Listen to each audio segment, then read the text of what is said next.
வெண்முரசு. பிரயாகை 77. பகுதி 15. அன்னைவிழி 6. வாசிப்பது சந்தீப். சரஸ்வதி ஆலயத்தின் முகப்பில் ரதம் நின்றபோது திருப்பதி திடமான கால்களுடன் இறங்கி வாழ்த்துக் குரல்களும் முரசொலியும் சங்கு முழக்கமும் சூழ சற்று நின்றாள். அவள் ஆடையில் குழலில் எங்கும் சிறு குலைவும் இருக்கவில்லை. வரையாட்டின் அடிபிறழாத நேர்நடை என ரதத்திரைச்சீலை விலக்கி வலப்பாதத்தை படியில் எடுத்து வைத்து இறங்கிய மாயை எண்ணிக்கொண்டாள். அவள் தொடைகள் வலுவிழந்து நடுங்கிக் கொண்டிருந்தன. இறங்கிய பின் ஒருகையால் ரதத்தூணைப் பற்றிக் கொண்டு சமநிலையை மீட்டு சேவகர் நீட்டிய தாளத்தை பெற்றுக்கொண்டு திருப்பதிக்கு முன்னால் சென்றாள். ஆலயத்தின் வலப்பக்க தேர்முற்றத்தில் அரசரதம் கிடந்தது. அதனருகே நின்ற காவலரைக் கண்டதும் அது துருபதனுக்குரியது என மாயை உணர்ந்தாள். அவள் அதை எண்ணியதுமே திருப்பதியின் வளையலோசை கேட்க அவளும் அதை கண்டுவிட்டாளென்று தெரிந்து கொண்டாள். அவர்கள் படிகளில் ஏறியதும் உள்ளிருந்து ஸ்தானிகர்கள் இருவர் தொடர அமைச்சர் கருணர் அவர்களை நோக்கி ஓடி வந்தார். மேலெழுந்த பெரிய வெண்ணெற்றியில் வியர்வை ஊறி ஊர்த்துவதிலகம் கசிந்து மூக்கில் வழிந்து குருதித் துளியாக நின்றது.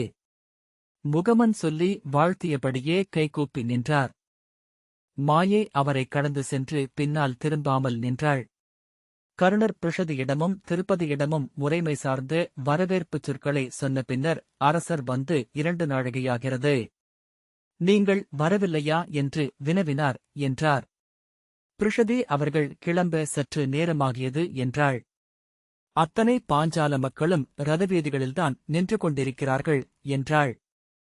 ஆம் அரசி. என்ன செய்ய முடியும் அதற்கு?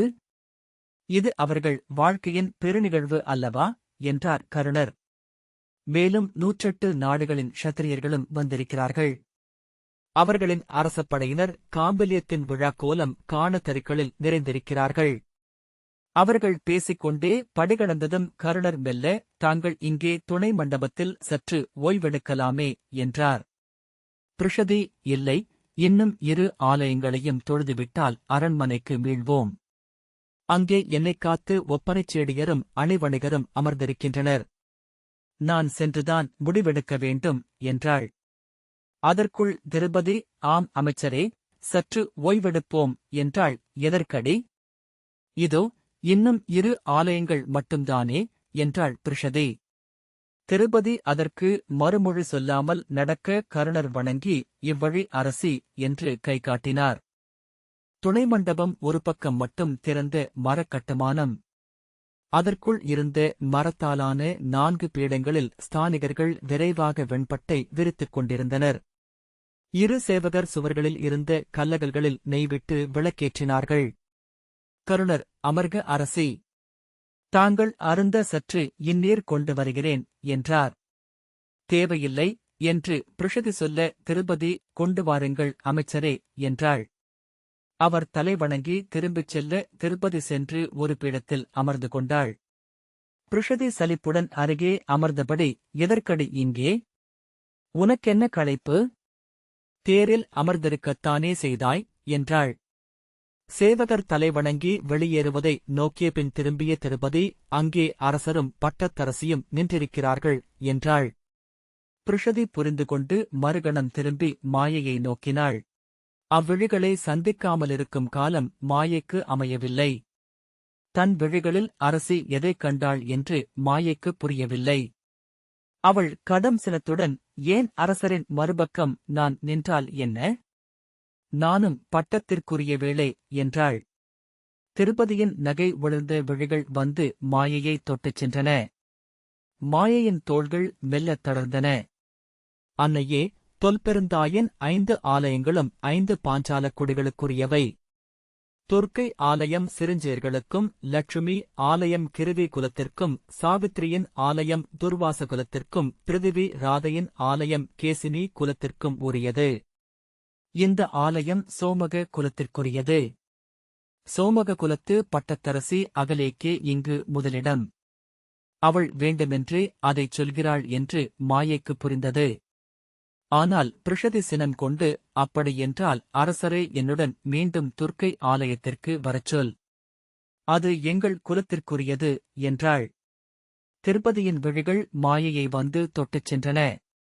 ஊசி முனையால் தொட்டு எடுக்கப்பட்ட ரசத்துளி போல அவற்றிலிருந்த சிரிப்பைக் கண்டு மாயை அணிகள் ஒலிக்க உடல் ஒசிந்து விழி விலக்கிக் கொண்டாள். நான் கருணரிடம் சொல்கிறேன். இப்போதே என்றாள் பிருஷதி.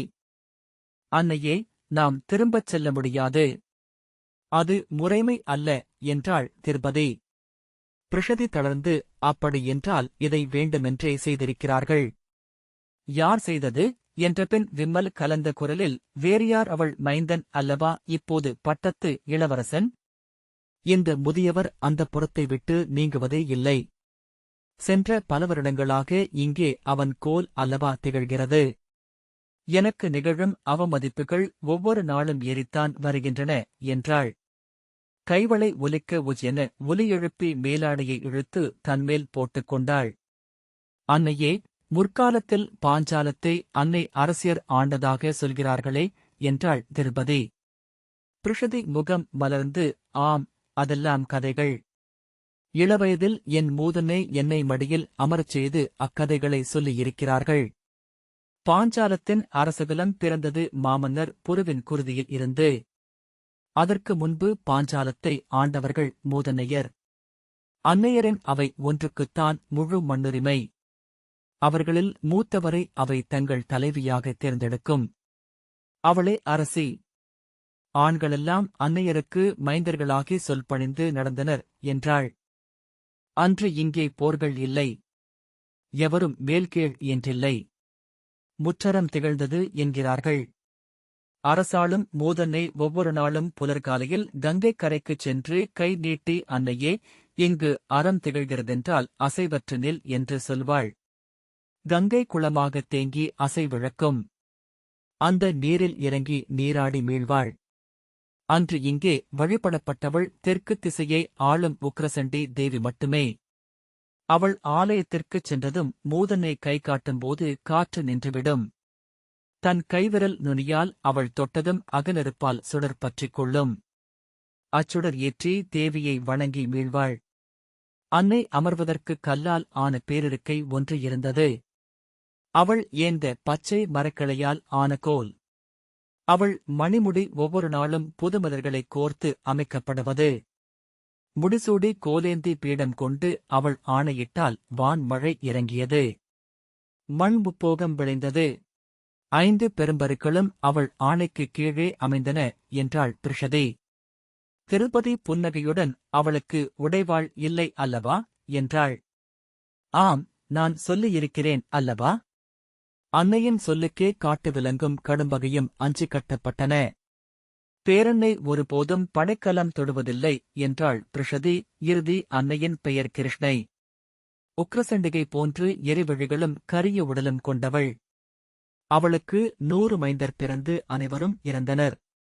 முலைப்பாலும் கண்ணீரும் ஒழுக அவள் மெலிந்து ஒடுங்கினாள். எஞ்சிய ஒரே மைந்தனை அவள் நெஞ்சோடு சேர்த்து வளர்த்தாள்.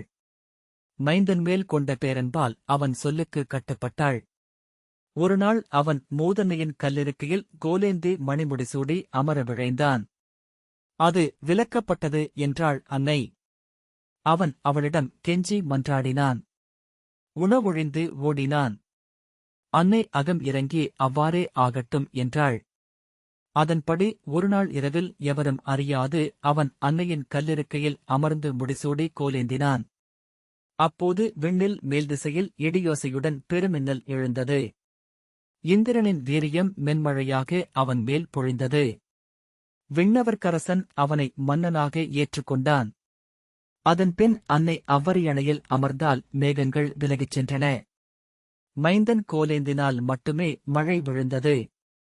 5 குலமும் கூடி நிமித்திகரை அழைத்து நெறி தேர்ந்த பின்னர் அன்னையின் மைந்தனையே அரசனாக ஆக்கின. பாஞ்சாலத்தை ஆண்ட அன்னையரின் ஆட்சி முடிந்தது. பிருஷதி சொன்னாள். மாயை திருப்பதியையே நோக்கிக் கொண்டிருந்தாள். பாஞ்சாலத்துப் பெண்களெல்லாம் பலமுறை கேட்ட கதையை ஏன் மீண்டும் அன்னையைக் கொண்டு சொல்ல வைக்கிறாள் என்று எண்ணிய போது திருப்பதியின் விழிகள் அவள் விழிகளை மீண்டும் வந்து தொட்டுச் சென்றன. எளிய அன்னையரைப் போல 100 முறை சொன்ன கதையையே மீண்டும் முழு ஈடுபாட்டுடன் சொல்லவும் அவ்வுணர்ச்சிகளில் முழுமையாக மூழ்கவும் பிருஷதியால் முடிந்தது. அவள் துயர் நிறைந்த பெருமூச்சுடன் மைந்தரிடம் தோற்றுக்கொண்டே இருக்கிறார்கள் அன்னையர் என்றபின் விழிகளை துடைத்துக் கொண்டாள். இல்லை, இந்திரனிடமா என்றாள் திருப்பதி. இந்திரன் என்னடி செய்வான்? அரியணையில் அமரச் செய்தவள் அன்னை அல்லவா என்றாள் பிருஷதி. மாயை உதடுகளைக் கடித்து சிரிப்பை அடக்கி வேறு பக்கம் நோக்கினாள். அன்னையே, அன்றெல்லாம் மூதன்னையர் 5 குலங்களில் இருந்தும் 5 கணவர்களைக் கொள்ளும் வழக்கமிருந்தது அல்லவா என்றாள் திருபதி. மாயை அறியாமல் விழிதிருப்பி திருப்பதியை நோக்கி உடனே விலக்கிக் கொண்டாள். அவள் அதைச் சொல்ல வைத்தது அதற்காகத்தான் என்று புரிந்து கொண்டாள். பிருஷதி கண்களை சுருக்கி நோக்கி, அதில் ஏளனத்திற்கு என்ன இருக்கிறது? பாஞ்சால பெருங்கொடிகளில் அன்றும் இன்றும் அன்னையர் பல கணவர்களைக் கொள்ளும் வழக்கம் உண்டு. வடக்கே ஹிமவானின் மடி முழுக்க இவ்வழக்கம்தான். பால்ஹிக, திரிகர்த்த, லோமச, கின்னர, குலிந்த, உசினார, பாஞ்சாலம் என்று 7 அன்னையர் நாடுகளை சொல்வார்கள். இங்கெல்லாம் குடியும் குலமும் அன்னையரால்தான் அமைக்கப்பட்டன. தெய்வங்கள் அன்னையரால் ஊட்டப்பட்டன. மைந்தர் அன்னையரின் அடையாளத்தையே கொண்டனர். அன்னையரெல்லாம் அரசியராகவே அறியப்பட்டனர். ஒவ்வொரு குடியிலும் 1க்கும் மேற்பட்ட தந்தையர் இருந்தனர் என்றாள் பிருஷதி. நன்குடியில் அப்படி இருந்ததா என்றாள் திருபதி. பிருஷதி, ஏன்? என் மூதன்னைக்கே 4 கணவர்கள் இருந்தனர். நான் இளமையில் 3 கணவர்களுடன் மூதன்னே தன் மலையடிவாரத்து கான்வீட்டில் வாழ்வதைக் கண்டிருக்கிறேன். இன்று பால்ஹிகர்களும் திரிகர்த்தர்களும் அன்னை வழி ஆட்சி முறைமையை விட்டுவிட்டார்கள். ஆனால் உசினாரர்களிடமும் குலிந்தர்களிடமும் அவ்வழக்கம் சிறு குலங்களில் நீடிக்கிறது. கிண்ணர்களிலும் லோமசர்களிலும் அரியணை அமர்பவளும் அன்னையே. நம் குடிகளில் கூட சத்ராவதிக்கு வடக்கே உசினார பூமியின் எல்லைகளில் வாழும் கிருவிகளிலும் துர்வாசர்களிலும் பல கணவர்களை மணந்து 100 அன்னையர் உள்ளனர் என்றாள் பிருஷதி. இப்போதுதான் எல்லா பெண்களும் தங்களை நேரடி க்ஷத்திரிய குலம் என்று சொல்லிக் கொள்கிறார்கள். இதையெல்லாம் சொல்லிக் கொள்ள நாணுகிறார்கள். திருபதி நாக்கால் கன்னத்தை உள்ளிருந்து ஒப்பச் செய்து உதட்டைக் குவித்து மாயையை நோக்கி புருவம் தூக்கி, இப்போது என்னடி சொல்கிறாய் என்றாள். பிருஷதி திரும்பி மாயையை நோக்கிய பின், என்ன என்றாள். எனக்கும் 1க்கும் மேற்பட்ட கணவர்கள் வேண்டும் என்றேன். பதறுகிறாள் என்றாள் திருபதி. பிருஷதி அந்த கேலியை புரிந்து கொள்ளாமல், அவ்வழக்கம்தான் இன்று இல்லையே. இன்று நாமும் கங்காவர்த்தத்தின் பிற க்ஷத்திரியர்களைப் போல அரசனுக்கு அடங்கி அந்தப் புறங்களில் வாழ்கிறோம் என்றாள். அதைத்தான் நான் பேசிக் கொண்டு வந்தேன் அன்னையே. இந்த மணத்தன் நேர்ப்பில் நான் ஏன் ஒருவரை மட்டும் தெரிவு செய்ய வேண்டும்? ஏன் என் மூதன்னையைப் போல 5 பேரை தேர்வு செய்யக்கூடாது? இதோ இந்த 5 ஆலயங்களிலும் ஆலயத்திற்கு ஒரு கணவன் எனக்காக நின்றிருந்தால் நம் குலத்திற்கே அது சிறப்பல்லவா? மாயை சிரிப்பை அடக்கி மேலும் பின்னகர்ந்தாள். பிருஷதி அந்த எள்ளலையும் புரிந்து கொள்ளாமல், ஆனால் நாளை வில்வித்தை அல்லவா ஒருங்கமைத்திருக்கிறார்கள்? அஸ்தனபுரியின் பார்த்தன் வந்து அதை வென்று உன்னை மணம் செய்து கொள்ள வேண்டுமென்றல்லவா உன் தந்தை எண்ணுகிறார் என்றாள். ஆனால் அவன் தோள்கள் சிறியவை அல்லவா? பெருந்தோள் கொண்ட வீரனை நான் விழையலாகாதா என்றாள் திருபதி. ஐயோடி, உன் விருப்பத்தை முன்னரே சொல்லியிருக்கலாமே. நான் வேண்டுமென்றால் தந்தையிடம் சொல்லி போட்டியை மாற்றச் சொல்கிறேன். கதாயுத்தம் வைப்போம். பீமனோ துரியோதனனோ ஜராசந்தனோ அதில் வெல்வார்கள் என்றாள் பிருஷதி. அப்படியென்றால் நான் அர்ஜுனனை நோக்கி காதல் கொள்வேனே. விழிகூர்ந்த வில்லவனையும் எனக்கு பிடித்திருக்கிறதே. பிருஷதி சினத்துடன், என்னடி சொல்கிறாய்? விளையாடுகிறாயா என்ன என்றாள். அன்னையே, உங்களுக்கு என்னை தெரியும். நான் ஒற்றைத்திறன் மட்டும் கொண்ட பெண்ணா என்ன? வீரர்களை எனக்கு கண்டடைகிறீர்கள். ஆனால் என் அகம் முழுக்க நிறைந்திருப்பவை அரசு சூழ்நெறிகளும் அறநூல்களும் அல்லவா? என்னுடன் நூலுரைத்து அமர்ந்திருக்காது ஒரு வீரனை நான் எப்படி பகலில் பொறுத்துக் கொள்ள முடியும்? பிருஷதி வாய் சற்று திறந்திருக்க சில கணங்கள் மகளை நோக்கிவிட்டு திரும்பி மாயையை அனிச்சையாக நோக்கி உடனே கடும் சினம் கொண்டு, வாயை மூடு. என்ன பேச்சு இது? க்ஷத்திரியர் காதில் விழுந்தால் உன்னை பரத்தை என்பார்கள் என்றாள். அன்னையே, பரத்தையரைக் கண்டு பொறாமை கொள்கிறேன். பிருஷதி பதறிப்போய் மீண்டும் மாயையை நோக்கிவிட்டு, என்னடி சொல்கிறாய் என்றாள்.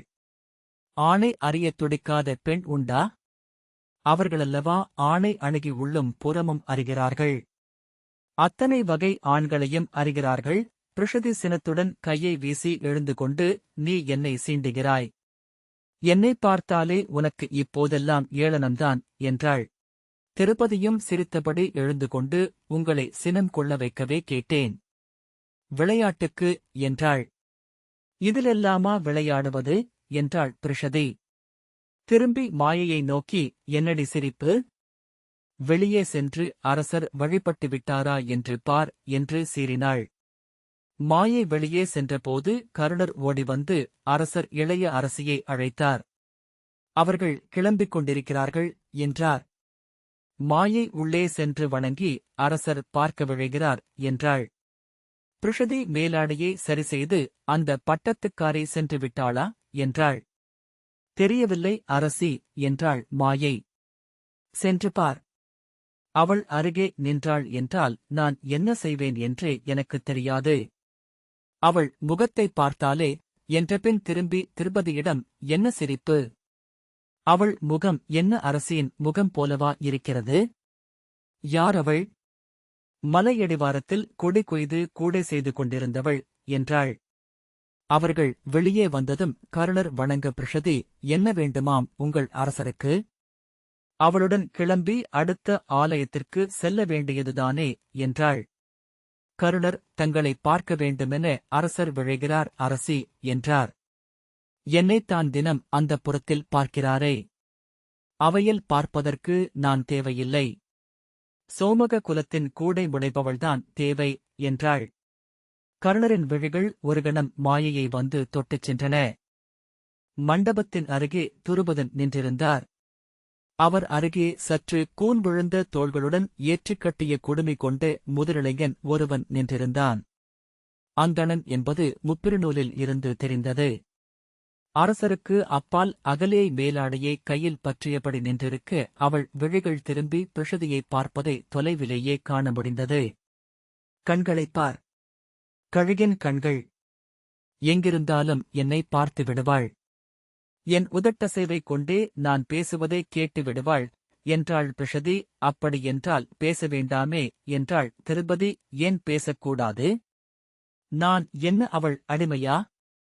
என் குடிக்கும் இங்கே 5 1 பங்கு இடமிருக்கிறது என்றாள் பிருஷதி. திருப்பதி சிரித்துக் கொண்டு முன்னால் சென்றாள். முதிரிளைஞரிடம் பேசிக் கொண்டிருந்து துருபதன் திரும்பி அவள் வருவதைக் கண்டு முகமன் சொன்னார். அவள் அருகே சென்று தலை வணங்கி விலகி நின்றாள். முதிரிளைஞன் தலை வணங்கி, பாஞ்சாலத்தின் இளவரசியை வணங்குகிறேன். என் பெயர் கல்பகன். காம்போஜத்திலிருந்து இங்கே வந்திருக்கும் வைதிகன். தங்களை சந்தித்தமை என் மூதாதையர் வாழ்த்தால் நிகழ்ந்த பேறு என்றான். திருப்பதியின் பார்வை அவன் விழிகளை சந்தித்த போது அவை ஒரு கணங்கூட பதறி விலகவில்லை என்பதை மாயை கண்டாள். மிக இயல்பாக அவை திரும்பி தன் விழிகளை நோக்கி புன்னகைத்து தலைவணங்கிய போது அவளும் தலைவணங்கி புன்னகை செய்தாள். அவன் அரசரிடம், என் போன்ற குடிகள் இளவரசியரை வெளியே விழி பார்த்து பேசும் வழக்கமே பிற க்ஷத்திரிய நாடுகளில் இல்லை அரசே என்றான். துருபதன், ஆம், தெற்கே வங்கத்தில் அவர்கள் முகபடாமிட்டுக் கொண்டுதான் வெளியே வருகிறார்கள் என்றார்.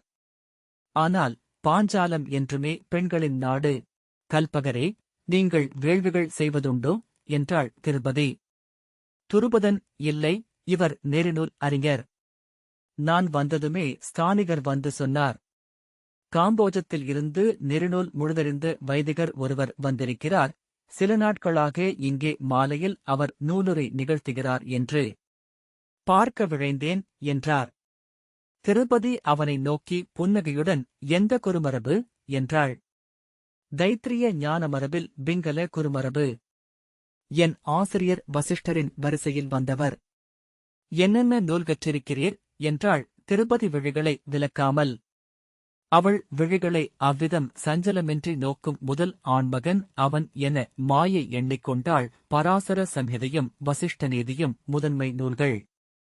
அரிதான பிரகாஸ்பத்தியம் உட்பட அனைத்து நூல்களையும் கற்றிருக்கிறேன். இளவரசி கனிந்தால் விரும்பிய நூலை நினைவிலிருந்தே பாடம் சொல்லவும் முடியும். துருபதன், அவளுக்கும் முதன்மை ஈடுபாடு நெறிநூல்களிலேயே. துர்வாசகுருமரப்பில் இருந்து 7 ஆசிரியர்களிடம் கற்றிருக்கிறாள் என்றார். திருப்பதி புன்னகைத்தபடி, நெறிகளைக் கற்கும்தோறும் மேலும் கற்க வேண்டியிருக்கிறது என்றாள். அவன், நெறிகற்று முழுமை கொண்ட எவரும் மண்ணில் இருக்க முடியாது. கணந்தோறும் மாறும் இவ்வுலகுக்கு ஏற்ப நெறிகளும் மாற வேண்டியிருக்கின்றது என்றான். ஐயமற்ற நீதி என ஒன்றை நூல் கற்ற ஒருவர் சொல்லவே முடிவதில்லை என்றாள் திருபதி. ஆம் இளவரசி, அதுவே நெறிநூல்களின் இயல்பு என்றான் கல்பகன். அது ஏன் என நினைக்கிறீர்கள் என்றாள் திருபதி. இளவரசி, மானுடரை தொகுத்து பொதுமைப்படுத்தி அதன் வழியாகவே நீதிகளை நாம் உருவாக்குகிறோம். மானுட இயல்பையும் வாழ்க்கைத் தருணங்களையும் அவற்றின் பொதுக்கூறுகளின் அடிப்படையில் தொகுத்து மையத்தை உருவகித்து அம்மையத்தை அனைவருக்குமாக வகுத்துரைப்பதன் பெயரே நீதி என்றான் கல்பகன். எல்லா நீதிகளும் பொதுக்கூற்றுக்களே. அவை மனிதன் என்கின்றன, ஆண் என்கின்றன, பெண் என்கின்றன. அன்னை என்பதில்லை, மைந்தன் என்பதில்லை. எவர் குலத்தையும் பெயரையும் சொல்வதில்லை. பொதுமைப்படுத்தி பெறப்படும் அந்த மையப்புள்ளி என்பது ஒரு உருவகமே. நெறிவகுப்பவனின் கற்பனையில் உள்ள அம்மையத்தில் மட்டுமே எந்த நீதியும் முழுமையாக பொருள் பெறுகிறது. எனவே நீதியை நூல் சொல்லும் வரிபிறழாது நடைமுறைப்படுத்தும் அரசன் மொத்த மானுடத்தையே குற்றவாளிகளாக்கி தண்டிக்க வேண்டியிருக்கும். மானுட வரலாற்றில் பெரும் கொடுமைகள் நீதியின் பெயரால்தான் நிகழ்த்தப்பட்டுள்ளன. கல்பகன் தொடர்ந்தான். எனவே நெறிவகுக்கும் முனிவனின் பணியும் நீதி வழங்கும் அரசனின் பணியும் முற்றிலும் எதிரெதிரானவை இளவரசி. ஒவ்வொரு வகுக்கப்பட்ட நீதியில் இருந்தும் பல்லாயிரம் விலக்குகள், பிறழ்வுகள், கழிவுகள் வழியாக ஒவ்வொரு தனிமனிதருக்கும் உரிய தனிநீதியை கண்டடைதலே அரசனின் கடமை. நெறிவகுப்பாளன் கடந்து வந்த தொலைவை முழுக்க நேரெதிராக திரும்பிச் செல்லும் பயணம் அது. ஒவ்வொரு தனி வழக்கிலும் அது நிகழ்ந்தாக வேண்டும். அவ்விரு பயணங்களும் முற்றிலும் நிகர் செய்யப்பட்டிருக்க வேண்டும். அது ஓயாத பெருஞ்செயல்பாடு. திருப்பதியின் முகம் மாறியது. ஆம் என்றாள். எண்ணச்சுமையுடன் அவள் விழிகள் சரிந்தன.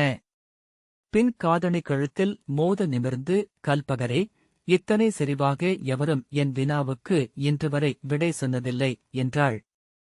நான் இளமையில் நீதி என்பது சமரசமற்றதாகவே இருக்க முடியும் என நம்பிக்கொண்டிருந்தேன். ஒவ்வொரு முறை அவ்வாறு நீதி வழங்கிய போதும் அது சற்று பிழையாகவும் இருப்பதையே கண்டேன். அப்பிழை என் தேர்ச்சிக் குறைவால் என்றெண்ணி ஒவ்வொரு தீர்ப்புக்குப் பின்னரும் கலக்கம் கொண்டேன். கல்பகன், இளவரசி, மாற்றமற்ற நீதி என்பது தெய்வங்களுக்குரியது. அதன்படி தெய்வங்களை மட்டுமே விசாரணை செய்து தண்டிக்க முடியும் என்றான். திருப்பதி சட்டென்று சிரித்துவிட்டாள். மானுடர் காமகுரோத மோகளால் அலைக்கழிக்கப்படுகிறார்கள். அக்காமகரோத மோகங்கள் கொண்ட நாம் அரியணை அமர்ந்து நீதி வழங்க முற்படுகையில் ஒவ்வொரு குற்றத்தையும் அவ்வழிப்படை இச்சைகளைக் கொண்டே புரிந்து கொள்ள வேண்டும். மாறாத நீதி என்பது கருணை அற்றது. அன்பின் விளைவாக மெல்ல கூர்மழுங்கும் நீதியையே மானுடம் கோரி நிற்கிறது. அன்பின் பொருட்டு எங்கே எவ்வண்ணம் நீதியை சமரசம் செய்து கொள்ளலாம் என்பதே அரசன் அறிந்தாக வேண்டியது. அப்படியென்றால் எதற்கு இத்தனை நூல்கள்? தன் அகச்சான்றின்படி அரசன் ஆணையிடலாமே என்றார் திருபதன். அரசே, அகச்சான்று என்பது வாழ். அதை நெறிநூல்களில் ஓயாது தீட்டிக் கொண்டே இருக்க வேண்டும். இல்லையேல் அதில் நம் தன்னலம் துருவாகப் படிந்துவிடும் என்றான் கல்பகன். திருப்பதி, ஆம், அது ஓர் அணிச்சொல். ஆனால் எனக்குள் அது பெரும் பொருள் கொள்கிறது என்றாள். கருணர் அப்பால் பந்த ஒளியில் வந்து நின்றார். துருபதன் அவரை நோக்கிய பின், மீண்டும் நாம் சந்திப்போம் கல்பகரே. அரண்மனைக்கு வருக என்ற பின் தலையசைத்தார். கல்பகன் துருபதனையும் பிருஷதியையும் திருப்பதியையும் முறைப்படி வணங்கிவிட்டு மாயையை நோக்கி அன்புடன் புன்னகைத்து வணங்கி பின்னகர்ந்தான்.